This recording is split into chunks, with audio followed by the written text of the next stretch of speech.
Tonight, Michael Crummey's newest book is named this year's best novel in the English language. He's leaving Dublin with a big prize. That story, and I figured we would have been into daycare by now. There's parents that got to stay home from work. There's limited work here, and if you do have work here, then you don't have anyone to watch your kids. I'm calling Connors in St. George's today, where one woman is determined to open a registered daycare center.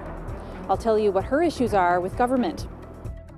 Right now, we've been able to offer significant supports to those individuals who need that support. Most provinces in this country, people 65 plus, home support's free.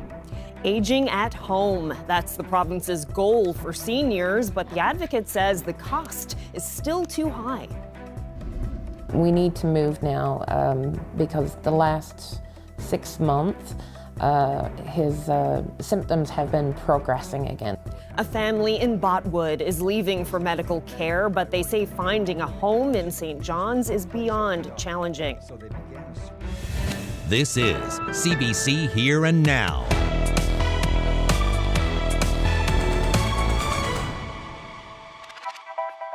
Good evening and welcome to Here and Now. We begin on the southwest coast where many young families are grappling with childcare. Parents in St. George's have had enough. They're tired of waiting for a new daycare center to open, and they're not alone. Daycare staff say they're ready to get to work. They even have a space. So why the holdup? Here and Now's Colleen Connors has that story. No daycare options in this community of about 1,000 people, but lots of young families. So it's to the baseball field for some running around on this sunny day. I would love to have a daycare. And I like to play with my friends. Daycare operator Rhonda Shepard organized this rally today. She used to take kids like Abbott in her home, but a house fire in 23 stopped that. She's been trying for years to get a registered daycare center opened, but says government will not approve the proper grants to move forward. So, I figured we would have been into daycare by now, but we're not, and nothing's being done. Shepard says the center can take 35 children. She has a wait list. She even has the staff. So badly. I mean, we need it. I mean, there's parents that got to stay home from work or get their mothers and fathers and people in their family to watch their children, right? When there's no need, we should have a daycare here. We have the room, we have spaces. Let's utilize it. Let's make it happen. And just down the road from the demonstration, this is the building where Shepard wants the registered daycare to go. She even put up a sign, future daycare site. It's an old storefront that would require a lot of work to turn it into a registered daycare. Shepard says her application to start construction has been with government for months. In an emailed statement to CBC, the Education Department would not be specific, but said it's reviewing applications for childcare centres, carefully evaluating each submission, and that the province is committed to high-quality, affordable care across the province. But parents here have no options, juggling their kids between grandparents and friends just to go to work. And many parents here say people are leaving the area because there are no options. It would make a huge difference for a lot of people. You would be able to work in your town, have childcare. Shepard says her proposed childcare centre would service the whole region, not just one community. Like, we can serve people from Flat Bay, people from out west. We could serve people from Steamville Crossing, Mattis Point, anywhere. There's been people calling me from Steamville and Kippens, right, and Port-au-Port. She's not a needy child at all. For now, this group will keep waiting and leaning on each other for babysitting support. Colleen Connors, CBC News, St. George's.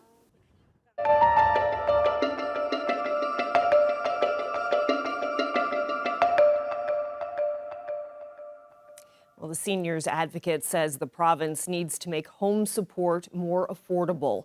Susan Walsh says it's too expensive for some seniors to age in their own homes. Here Now's Mark Quinn reports.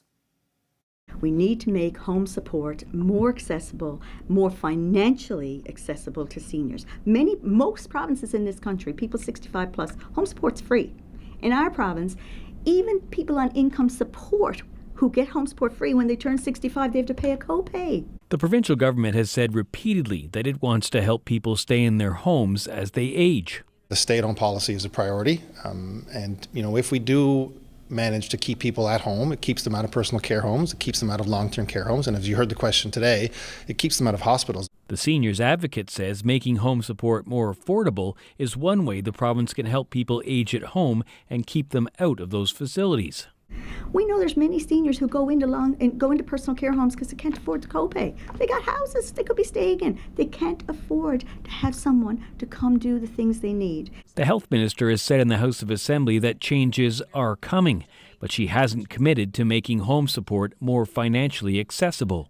That's always something that we're working on doing, and there are a number of factors that weigh into that. And right now we've been able to offer significant supports to those individuals who need that support, be it in their homes or in the agencies or in some of the personal care homes. The current sitting of the House of Assembly ended today, so any legislative changes that would affect seniors' care won't happen till at least the coming fall. Mark Quinn, CBC News, St. John's. A rare disease is forcing a family in Botwood to leave their home to be closer to medical care. But as Here and Now's Troy Turner reports, the mother and son pair is encountering hurdle after hurdle along the way.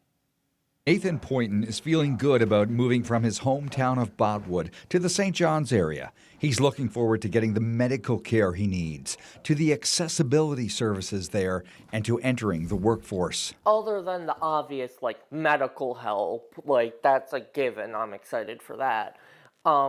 It's more the social aspect because, again, around here, if you can't go outside or anything like that, it's very isolating. Poynton has Charcot-Marie tooth disease. It's a progressive degenerative disease involving the peripheral nerves.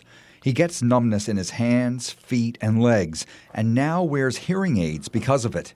There is no cure. Up until the age of 18, he was connected with the Janeway, and when he aged out, of course, they said, he's now going to have to get set up with the Miller Center. That's why, we've decided, we need to move now because the last 6 months, his symptoms have been progressing again. But moving hasn't been easy. They were on a wait list for Newfoundland and Labrador housing for a year. Even being listed as a medical priority, they were told it could be 2 years before a place opened up. So they began a search for an apartment themselves. The challenges I encountered the most were seeing the postings go up. I'd message the people, I'd give them, explain our situation, and I would get messages back within an hour saying it's gone. It's just gone. Eventually, they found a place to live, one that will be subsidized by the Housing Corporation. The next obstacle, however, is finding a means to move. I ended up having an ankle fusion, which I was off work for 6 months, and I ended up going in a financial hole myself. With the jobs as well, I am excited, equally as worried, but I really, I've wanted to work to help out with, household bills and stuff. Even though I can't do a lot, I try to do as much as I can, just so I'm not a leech. He does everything in his power to help me in what capability that he has. And I think that's what I look forward to the most, is seeing Nathan thrive. And it's going to be so good for his confidence because he's too hard on himself. The family is hoping to make the move in early June, but that will take thousands of dollars, something Newhook says she's working hard on raising. Troy Turner, CBC News, Botwood. Well, a St. John's author has won the world's most lucrative literary prize for an English novel. The 30th Dublin Literary Award-winning book is The Adversary by Michael Crummy. Michael Crummey is the recipient of this year's Dublin Literary Award. It comes with a prize of €100,000 or nearly $150,000 Canadian. Crummey was among 6 writers from around the world who made the shortlist for this year's prize. Accepting the award in Ireland today, Crummey says he owes it all to the public library in his hometown of Buckins. And it's been a long, strange trip from there to this stage. But if I had to name a beginning to that journey, it would be Saturday morning visits to the Buckins Public Library. I spent hours in that library as a youngster browsing and reading, and by most accounts, or by most measures, it was a pretty small institution. But when I was a child, I was awed by the number of books on the shelves in that room. And it made the little world that I was born into feel something close to limitless.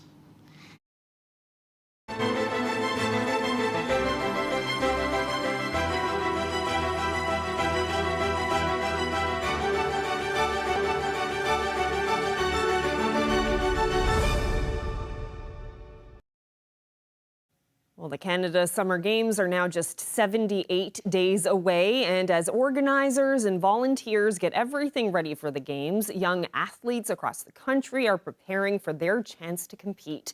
These Games will mark Wayne Allen's 3rd as a golf coach for Team Newfoundland and Labrador, but he says this one will be special as golfers compete in front of a home crowd in St. John's.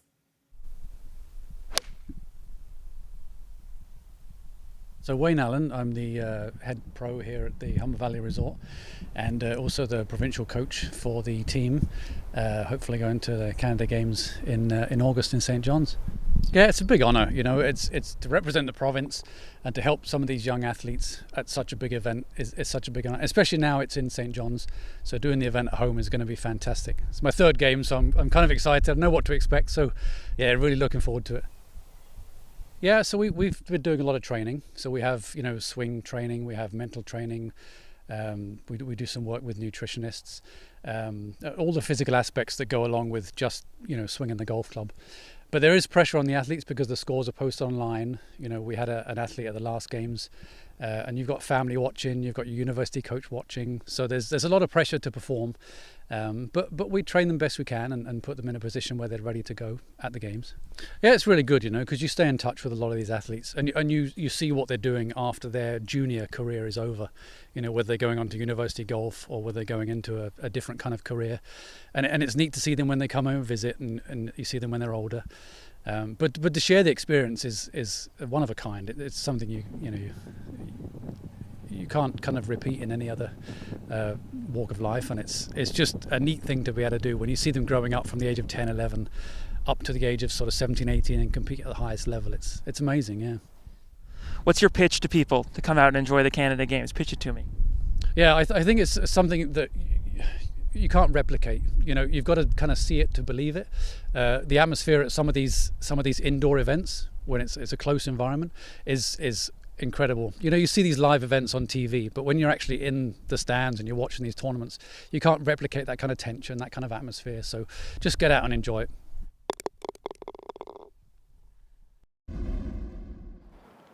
Well, here's a sure sign that summer is on the way in St. John's. The big blue tent is going up next to Kitty Vitty Lake. It's not easy installing the giant Iceberg Alley performance tent, but the job began today with crews assembling the big blue top. The annual concert series gets underway in 28 days and will run from June 19th to the 29th. This year's performers include ZZ Top, Dan Mangan, Glass Tiger, and Mother Mother, to name a few.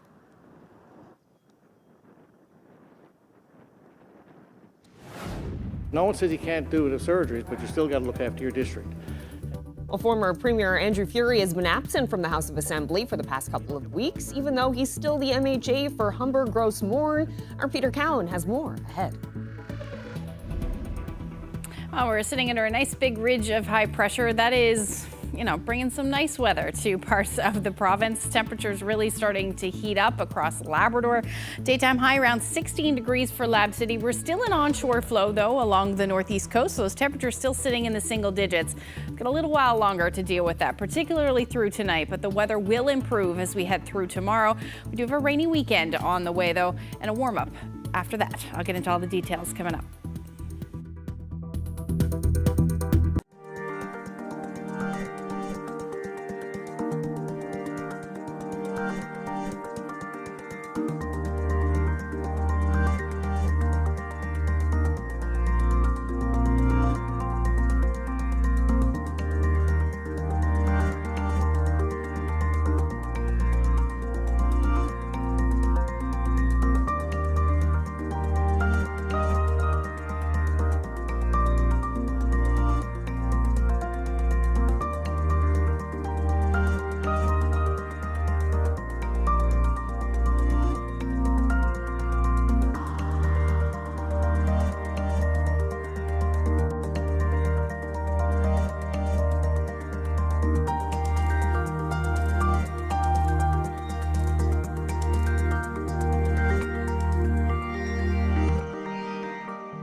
It is time for the weather. Carl is out and about. Yes, there are a lot of folks here in the Avalon Mall cinemas playing chess.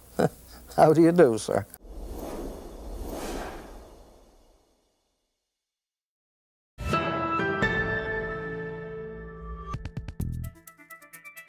For the last 2 weeks, there's been one MHA missing from the House of Assembly, Andrew Furey. He's no longer Premier, but he's still the MHA for Humber Gross Mourne. Here Now's Peter Cowan has more. For the last 2 weeks, the only thing in Andrew Furey's chair in the House of Assembly has been MHA Lucy Stoyle's handbag. Since he was replaced as Premier, he hasn't shown up. I want to thank the Finance Minister on successfully delivering and completing her 6th budget. Even last week, as the House voted to pass the budget, introduced when he was Premier, his chair in the back row remained empty. That was a surprise for the opposition. Well, I was kind of surprised, and yeah, I think that's a good question for him. But you would think most premiers, their budgets, they tend to come in and vote for their budget, no matter what day of the time of the day it is. That's something that is pretty well traditional. A spokesperson wouldn't say why Furey wasn't in the House. Dr. Andrew Furey has been in contact with the caucus office throughout the week. They wrote in a statement, while he was available if required, he requested and was granted leave by the caucus whip. Showing up to the House of Assembly isn't optional. You're allowed to skip if you're sick, have an important meeting, or a death in the family, or if the Speaker gives you permission. But the Speaker's office says Furey has neither asked for nor been granted permission to be out of the House. An MHA who doesn't have permission, well, you end up paying $200 for every day you're not there. Before he officially left as Premier, Furey said he'd go back to his job as an orthopedic surgeon right away. He had operating time booked. The PCs say if he's going to keep his MHA job and its $95,000 a year salary, he should do the work for both. If you're an MHA, there's a responsibility to get approved leave, notify the Speaker your dealings. I mean, no one says you can't do the surgeries, but you still got to look after your district. If Furey does resign, it likely wouldn't trigger a by-election because it's close enough to the October 14th election. But he also likely would not qualify for a pension. You have to serve as an MHA for at least 5 years. A government spokesperson wouldn't say just how big the pension Andrew Furey would qualify for, saying that a calculation of his potential pension is not possible at this time. But using the formula, CBC News calculated it would likely be less than $17,000 a year, which is far less than the approximately $700,000 a year he was billing as a surgeon before he got into politics. Peter Cowan, CBC News, St. John's. Well, the recount results in the riding of Teranova, the peninsulas, are finally expected to come on Friday. That's nearly 2 weeks after the recount began. It's left two candidates and riding residents waiting and waiting for an outcome. Here Now's Heather Gillis reports. It's been 11 days since the automatic judicial recount started in Teranova, the peninsulas, and the outcome is finally expected on Friday. On election night, it was a nail-biter with one poll of special ballots left to report. Counting was paused late in the night. The Liberal candidate, Anthony Germain, came out ahead of Conservative Jonathan Rowe the next day, eking out a win by just 12 votes. The margin was so tight, it triggered an automatic recount. The recount started nearly 2 weeks ago on Monday, May 12th, and it took election workers almost 2 full days to count the 41,000 ballots. But there were an unprecedented number of disputed ballots, 1,041 of them. Legal teams for the parties have made arguments about how those ballots should be considered, and a judge is going through every single one of those disputed ballots, and he's been doing so since the middle of last week. This week, a delay. A water shutoff in Marystown forced public buildings and the recount to pause. Elections Canada says the ballots are being stored securely and they're locked up during breaks and overnight to make sure that they're not tampered with. A spokesperson for the Newfoundland and Labrador Supreme Court says once Judge Garrett Handrigan makes a decision, he's going to notify Elections Canada, which will then publish the results. Handrigan won't provide a written or an oral decision. Now, if the Liberals hold on to the seat, they'll have 170 seats in the House of Commons, just 2 shy of a majority government. But if it flips blue, the Conservatives will gain a seat, and that will bump them up to 144. Heather Gillis, CBC News, St. John's.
The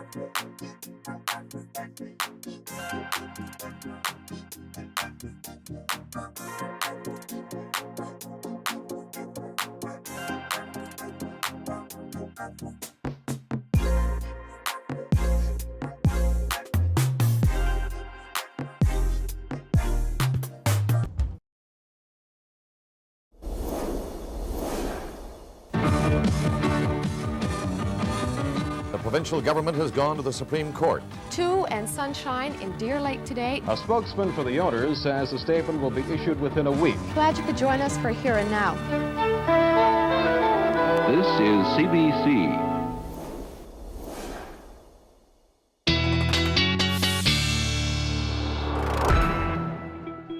Ashley, another chilly one out there today, kind of gray. It seems every day this week is kind of the same. It certainly has been. A lot of what you see is what you get forecast, especially along the northeast coast, but things are changing. So that's the good news. Let's take a look at what's going on. So we've got this big ridge of high pressure that is sinking south at the moment, bringing some lovely weather up across parts of Labrador. West coast today, seeing some beautiful weather as well. Same thing for the northern peninsula, and things are starting to clear out through central as well. But we definitely have some of that milder air edging in for Lab West, and this will really be the start of, or today is the start of what will be a fairly nice stretch of weather for you as far as those temperatures go. So we've been sitting under that ridge of high pressure as we head through the weekend. That's going to sink a little bit further south, and then we're watching this area of low pressure that's going to move in. That is essentially going to bring some rain by the time we get into Friday night and through Saturday. Some of us could see some significant rain, but this area of low pressure essentially sticks around as we head through the weekend. And as that happens, we're going to return back to that northerly flow, or really a more easterly flow for those of us in the east. So that onshore flow will return, which will keep those temperatures cool. But by the time we get into Sunday afternoon, things should start to change. Here's a look at our current temperatures, hovering around the 0 degree mark for Twillingate. Same thing for Lassie. A little bit, up across Labrador, you're looking at temperatures between 4 and 6 degrees across the coast. But the warmest temperatures are in Lab City at 16 degrees, and even parts of the west coast finally seeing those temperatures bump up into the double digits. 12 degrees in Corner Brook at the moment, but still sitting in the single digits along southern areas of the island. Just taking a look at the satellite and radar, we can see a few showers developing there for the southwest. They shouldn't amount to much, but still looking at that chance. We may see a few showers as well. Scattered, very scattered in nature, but possible in Lab West. But really the trend is to see clearing as we head through tonight, and that is going to lead to some cool temperatures through the overnight as well. But we're going to continue to deal with the drizzle, patchy drizzle and patchy fog from essentially Bonavista North through to the northern Avalon as we head through tonight. But that is where most of the weather will occur, and really it won't be anything significant, but you're still looking at that chance. The winds will generally light anywhere from 10 to 20 kilometers per hour, and that's about it. But again, those cooler temperatures through central with those clear skies, so dipping into the minus single digits overnight tonight, and then for Labrador anywhere from about -1 to +3 will be your temperatures through the overnight. Into tomorrow, the cloud cover is going to linger for the Avalon, most of the Avalon, and all along southern areas of the island as we see those winds shift to now your turn on the south coast to see some of those onshore winds, which will keep you in cloud cover through most of the day. But areas through central, along the northeast coast, even here in the metro area, we should see some sunshine at some point, but plenty of it through central, west coast, northern peninsula, and most of Labrador as well. Now, there is a slight chance that we'll see a few afternoon and evening showers up across the Big Land. They'll be very light in nature, but you're still dealing with the potential for some flurries up across the north coast. And then as we head into the evening hours, we're looking at those clouds on the increase, and then some periods of rain will develop. That will start in the south and then spread across the island as we head into early Saturday morning. Keeping things fairly wet for the first part of Saturday. Wreckhouse wind warning in place for Friday night into Saturday. You're looking at your winds gusting upwards of about 100 kilometers per hour as we see that rain move in. But until we get there, temperatures should be in the mid-teens, even upper teens for parts of the island. Again, onshore flow is going to keep temperatures only in the single digits for the Avalon and along the south coast. And then for Labrador, 16 to 18 degrees for central and western Labrador. Same thing for the southeast. But again, cooler temperatures and the chance of flurries for the north coast at about 3 degrees. I have your long range forecast coming up a little later. Thanks, Ashley. Well, it's 15 feet tall, yellow, and covered in sensors. It's called a smart buoy. And in August, it will be launched from Hermitage Bay near Conn River to help keep people safe on the water and monitor changes in the ocean. The broadcast's Paula Gale got a close-up sneak peek. Crown Atlantic's main focus is on collecting oceanographic data. So we do that by, we put buoys in the water. Also, we kind of work with a bunch of different groups. That's kind of how this buoy started, is that the Mi'kmaq Nation came to us and they said, what can we use to monitor some current conditions in Hermitage Bay? And so we were starting off with our standard buoy, but again, this could be modified to monitor anything that's important to them. So this one has current meter on it, so we can get a current profile of the area that we're in. So it's going next to a ferry route, and it'd be good just to see the currents that are moving in and out of the bays. Where it's to, we'll also be able to tell the salinity of the area as well, so how salty the water is, and yeah, the wave height. So it's good for the ferry routes, just to plan the route, see when it's good and when it's not. And where Conn River is located within the inner bays, so the weather in the inner bays is usually a lot calmer than when we get out. So this device will help us determine what it's like when we get out to the open water. So it has about a 300 feet of chain, so it's going to go in 300 feet of water, half that will still get the cell phone towers, be able to collect that data and put it out that anybody that want to go on AIS to be able to find this information, how the ocean is acting, they can access that. This is the first time I actually got to see one, and it's very fascinating, very, very fascinating. I think with the addition of this advanced piece of technology, this will help us strengthen our ongoing work and help strengthen the care for the ocean for generations to come. This technology will help us in advancing that. So it's built to last through weather that we cannot. So, but it will be constantly giving us that data that we require to find out what's happening in the ocean and maybe why we're not seeing productive fishing seasons that we normally see in the past.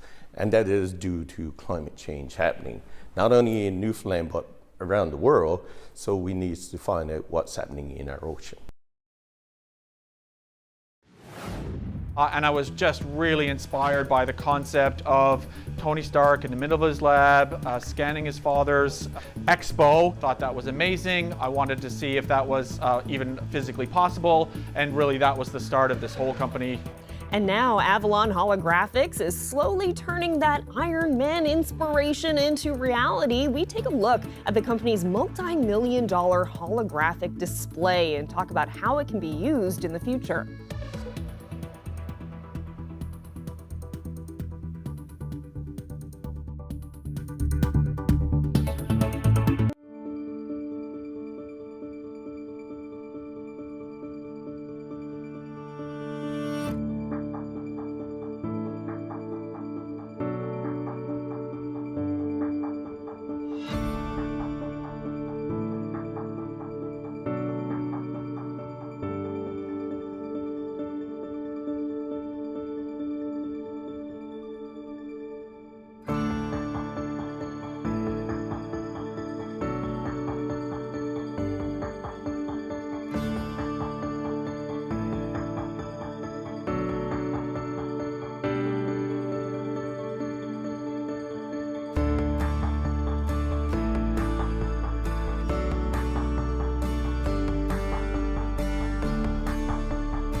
Well, hologram technology is a staple in sci-fi action movies. We see it all the time on the big screen. Think Iron Man, for example.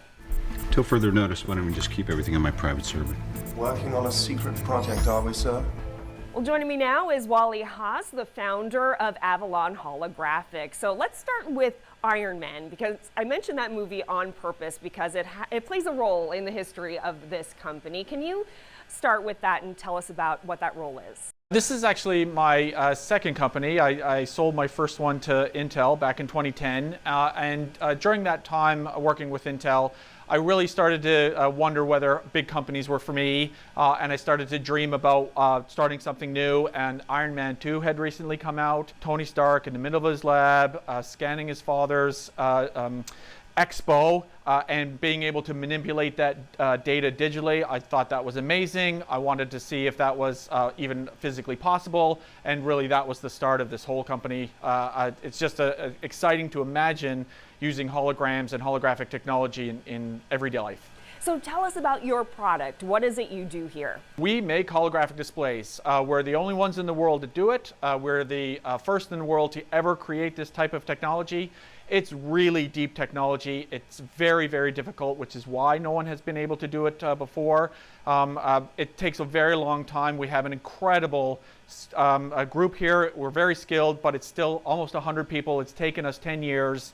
And we create holographic displays that allow you to perceive digital objects, 3D objects, as if they were real.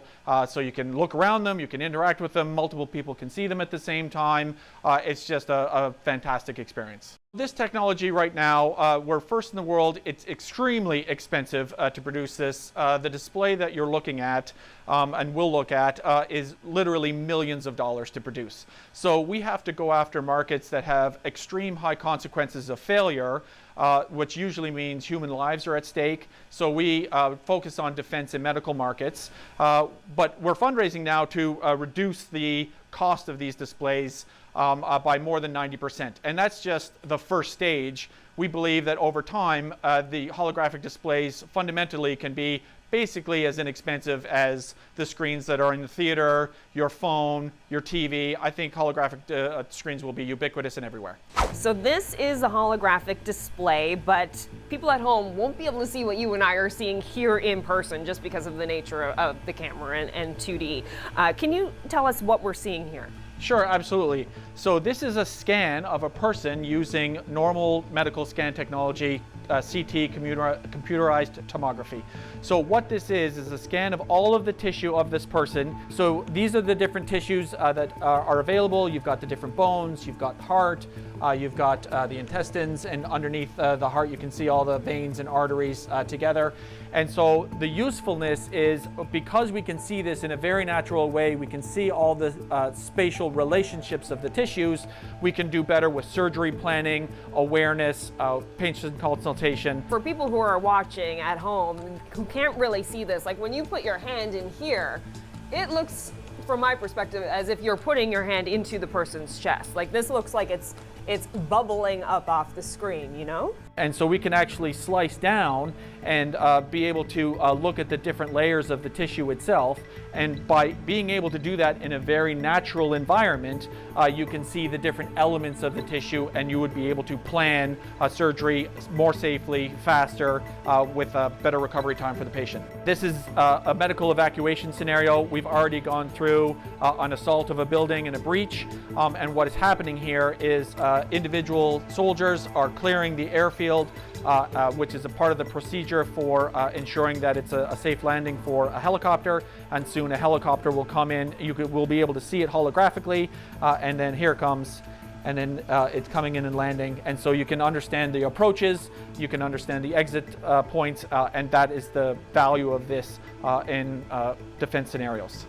And even like the trees on the side, it feels like it's just kind of shooting up at you. Yeah, absolutely. This scenario, this whole simulation is actually a mission briefing. So multiple people advance their plans through this. The plans come together for a top-level briefing such that everything actually comes together and works together as a plan. We chose Asteroids because Asteroids was one of the very first 2D games ever. But the fact that I can see my ship go above and below asteroids, that's something that's never been able to be seen before. You're doing good. Up and down. You're doing I'm trying good. to figure out Yes, you just went over that asteroid, right? That's impossible on a 2D screen. You would not be able to perceive that. I'm just not moving. I'm just staying in the one spot. Nothing wrong with that. Yep, from my perspective, I just flew under. Now I just flew over you. Well, Wally Haas, this is fascinating stuff. Thank you so much for telling us about it and showing us. Thank you. I really appreciate you coming in. I'm really excited about where this technology is going. Well, now to some politics. The official opposition says hospital wait times in the province are still too long. As the House of Assembly wrapped up its spring session today, Tony Wakeham said more and more people are waiting in hospital for other levels of care, including seniors waiting for long-term care. Speaker, we've gone from 146 people in December of 2024 to 327 people in May of 2025. Clearly, their plans are not working. Not working. More seniors are waiting today than ever. Well, Premier John Hogan says he acknowledges there are issues with the availability of hospital beds and says government's priority is to try to keep seniors well enough to stay in their own homes. Speaking afterwards, the Minister of Health clarified that not all 327 people are seniors waiting for long-term care beds. They would require an alternate level of care. So that might be a service that's available in their home with appropriate supports. So on a case-by-case basis, the care teams will evaluate these individuals and see what the most appropriate course of action is. If it needs to be moved into a long-term care home, then that's the avenue that they would take. But if it means moving them into home with additional supports, then we make every effort to build those support networks for those individuals and then get them back into the community if that's the most appropriate avenue.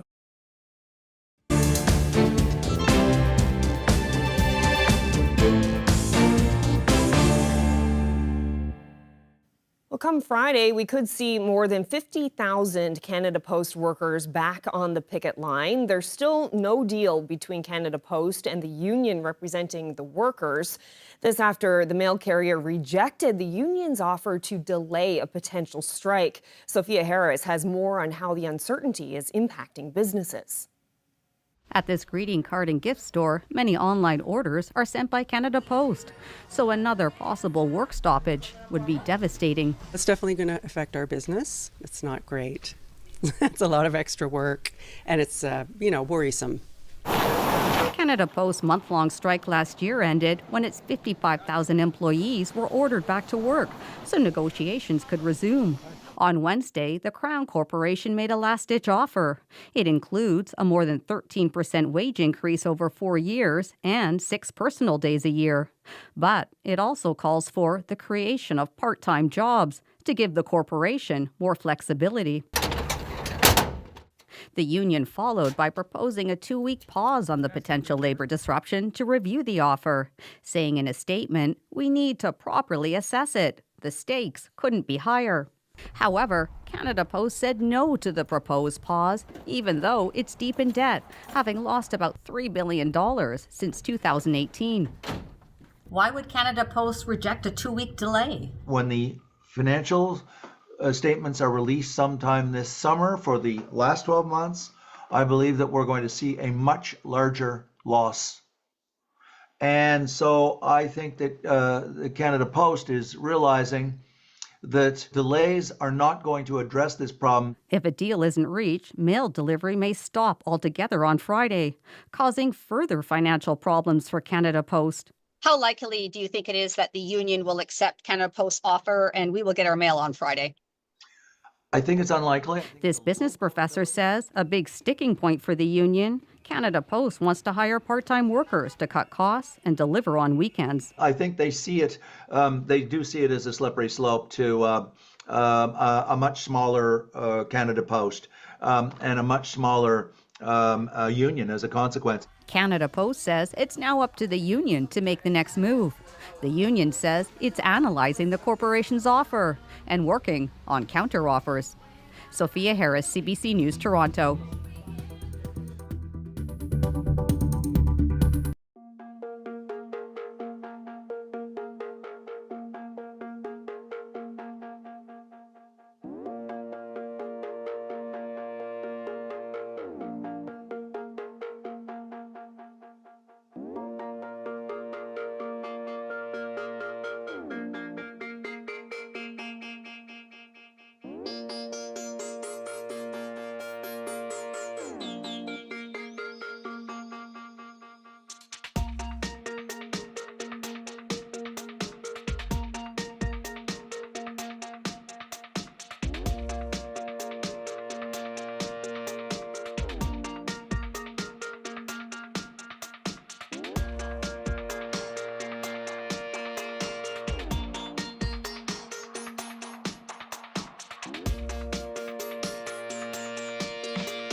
details.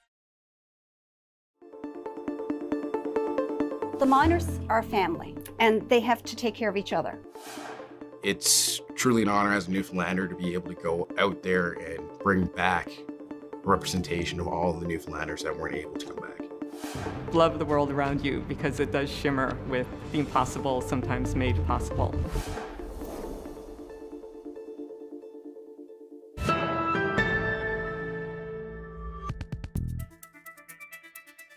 Well, as we mentioned earlier, the House of Assembly finished up its spring sitting today. That's a week earlier than was originally scheduled in the parliamentary calendar. The Liberal government's decision to close up early was a topic of debate on the Signal. You know if this is the last day? Will it continue into next week? It looks like today will be the last day. We've kind of come to the end of the business that we had arranged, and there's just a couple of items left to wrap up. How do we feel about this being the last day of the sitting? I'll look for the Leader of the Opposition first. I think that there's lots of legislation still on the books that will be dropped because we're closing. We were scheduled to open for next week according to the parliamentary calendar, but the Liberal government has decided that they're not going to do that. There are a couple of pieces of legislation in particular that I would have liked to have seen acted upon. Yesterday in the House of Assembly, we had a unanimous support for a private member's resolution to create an advocate for disabilities, a separate advocate, and that received unanimous consent. And if the House was open next week, perhaps we could have done that and had that piece of legislation passed. But unfortunately, it's not going to happen. The devil is always in the details with these things, and I think nobody disagrees with the idea of the advocate, and I think you saw that yesterday with the coal division, and we had a unanimous verdict. The fact is that there is work to be done behind the scenes, and we have seen in the past when this is done hurriedly, it's not done right. It will take some time, a couple of weeks, even a month, to get that work done. And we have come to the end of what has been a very productive legislative session. And I think, quite frankly, we are not aiming to delay anything unnecessarily. We just want to get it right, because if you rush it, there are challenges with doing that and then living with the consequences. And I agree with Tony. I'm prepared to go in the House next week or whenever, stay for the rest of the summer for that matter. I don't care to get things done. But to say there's a ways to go, I agree there is a way to go. But at the end of the day, the recommendations were made by the people in the know who are impacted by this, and government decided to take half measures, not full measures.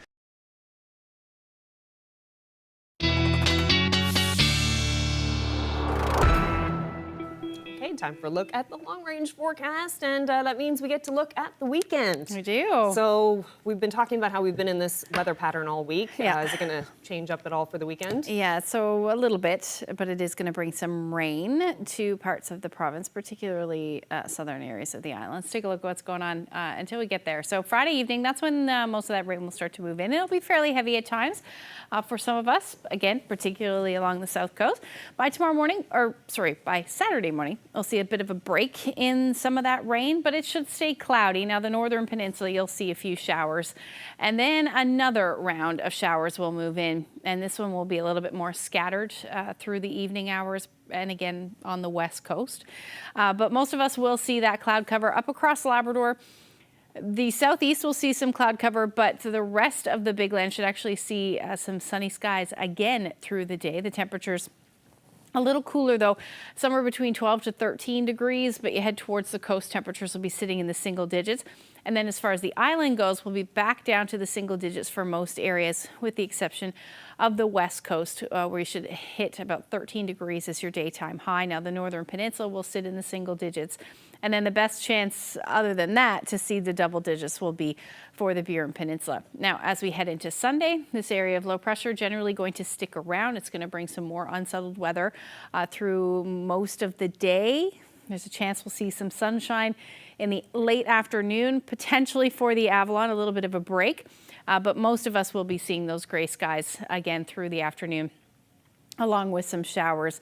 The northern peninsula, same thing. Labrador, lovely. Again, looking at the chance of a few or some cloud cover rather for the southeast, but for the most part, you're looking at a beautiful Sunday. Temperatures towards the coast still sitting in the single digits, otherwise between 13 to 15 degrees. And then temperatures start to rebound a little bit, double digits likely for Sunday for the Avalon. Now, the winds will be on a little bit onshore, so closer to the coast, temperatures will be cooler. Again, double digits for Marystown, 13 degrees, but overall single digits, the story through central, northern peninsula, and even along the southwest. If we take a look at the long range forecast, though, temperatures dipping a little bit again on Monday. And then things start to turn a corner. We're looking at temperature around 11 degrees for your Tuesday with some sunshine. Actual sunshine, which will be nice. And then for central and the west coast, you're looking at a pretty lovely start to next week, potentially reaching the 20-degree mark again. And western Newfoundland, just a little bit on the cooler side, but still beautiful, 14 to 17 degrees with sunshine as we get into the beginning of next week. Then Labrador, that nice stretch of weather will continue. Overall, potentially reaching 18, maybe even a little bit more than that by the time we get into next week with plenty of sunshine. And western Labrador, you are also looking at your temperatures somewhere in the mid to upper teens through the beginning. A weather photo today. This photo I thought was so great. Oh. Someone else wants to enjoy the golf course out there in White Way. Wayne shared this photo with me. Love to see that. So that's just the practice green at Pitcher's Pond there. Looks like the moose is enjoying the view there, the water. That's a great view. Thank you so much for sending that in, Wayne. If you have any weather photos you'd like to share with us, we'd love to see them. You can send them to my Facebook page or email them to nlphotos@cbc.ca. Yeah, looks like a young moose. Good reminder about driving on the highway right now. Time of year when all of the young moose are on the go and running around, so something to be wary of. Absolutely. All right, well, that's it for us. Thank you so much for spending part of your evening with us. Good night.